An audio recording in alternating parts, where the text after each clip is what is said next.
Hey, what's going on, guys? Welcome back. Today we'll be smoking a prime brisket from Costco. So I'm going to be using my special rub that I created. I have a video for that. If you're interested, I'll post it up. But let's get this baby rubbed. So as you can see, I'm leaving the fat cap, and the only reason I'm leaving this is because I do have that 1/4 of an inch, more or less. If you want to know how to select a brisket or trim, actually how to trim a brisket, I have a video on that and I'll post it for you guys. You just want to be very generous with the seasoning. Make sure you get it all over. Alright, let's get our smoker ready. If you have the time, I would leave this to marinate overnight. But if you are going to season it and put it in the smoker right away, give it about 20 or 30 minutes so it can really kind of adhere, the seasoning can adhere to your brisket. So while my pit gets up to temp, I just wanted to go over a couple of ground rules that you should follow whenever you're smoking. Whether it's on your electric smoker over there, it's on your regular barbecue pit, on this gravity smoker that I'm going to be using for this cook, or your propane smoker, whichever smoker you're doing. The next step here is to try to get your smoker to hit about 225 to 250. The lower you go, the better it is for you. It'll take a little bit longer, but it'll come out that much juicier. But I'm gonna end up going at 250 for this one. The other thing that I would recommend you guys do is I do have the grate that it's gonna be sitting on, but sometimes it's kind of difficult to pull it out when it's ready to go. So what I'm gonna do is I'm gonna actually lay my brisket on a secondary grate that I can pull out easily without messing up the brisket too much.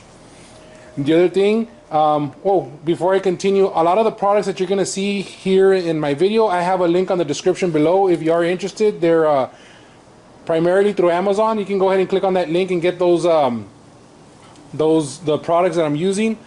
The next thing I want to do, or you want to do, is no matter what smoker you're going to be using, you want to introduce some type of moisture during your smoke. So for this one, I'm going to go ahead and I'm going to pour apple cider vinegar into this cast iron pot.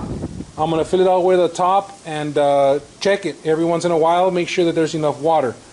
I would also recommend you get a meat temperature probe, and I have 2 of them, and I'm going to tell you why in a little bit. I have my fire starter here, but once you have all that set up, the next thing is to load up your brisket into your smoker. Let's go ahead and do that right now. Alright, so what I'm going to do here is with my meat temperature probe, this allows me to go ahead and start smoking and not have to babysit it. So what I'm going to do is I'm going to insert the first probe towards the center of the brisket, trying not to hit a fat trap or a fat pocket right there. And the second one that I'm going to put up is I'm going to put this one in there to monitor the inside temperature of the smoker. The thing is, I'm going to put my pan, apple cider vinegar. That's pretty much it. What you're going to do here is you're going to close your barbecue pit. Make sure you maintain a temperature of about between 225 to 250. Once the internal temperature of your brisket hits 195 to 200 degrees, then you can go ahead and pull it out. But for now, all we're doing is we're cooking it low and slow. So one last thing I forgot to mention, the placement of my brisket is fat side down, only because that's where all the heat is coming from. I want to protect it as much as possible. So I was able to put it fat side down with the round part, or where all my moist part is going to be, towards the hotter part of the grill. So it's been about 4.5 hours, more or less, close to 5 hours into the cook. Just to give you a little bit of a reference, this was about a 10 to 11 pound brisket. I'm smoking it at 250, but let's see what it looks like around this time.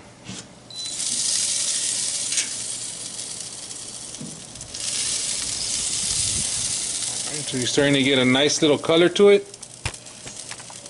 Right now the internal temperature is about 185 or 183. Right, so now that the brisket hits, I think I hit 198. I'm going to go ahead and pull it out and wrap it.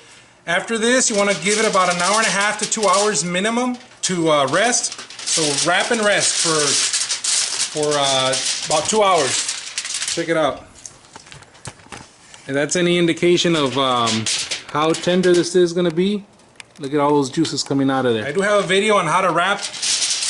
I will put it in the video if you guys want to go ahead and check that one out. But just wrap it and let it rest for about 2 hours.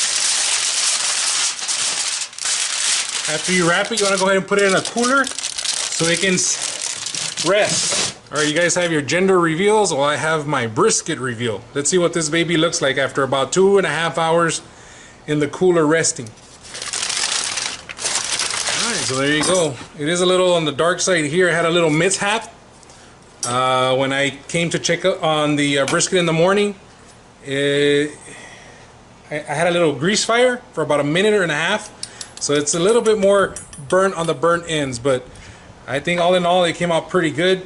The way you slice this brisket is looking for the grain. You want to go against the grain.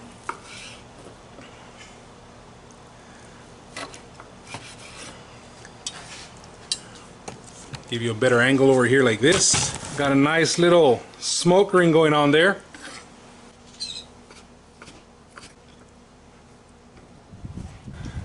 Not too shabby. Got the bend test. This is the lean part, which should be the most driest part of the meat. It's falling apart. Thank you for smoking with me. This has been the Smoking Beard. Please check out my other videos. Like and subscribe so you can keep up with the latest and greatest.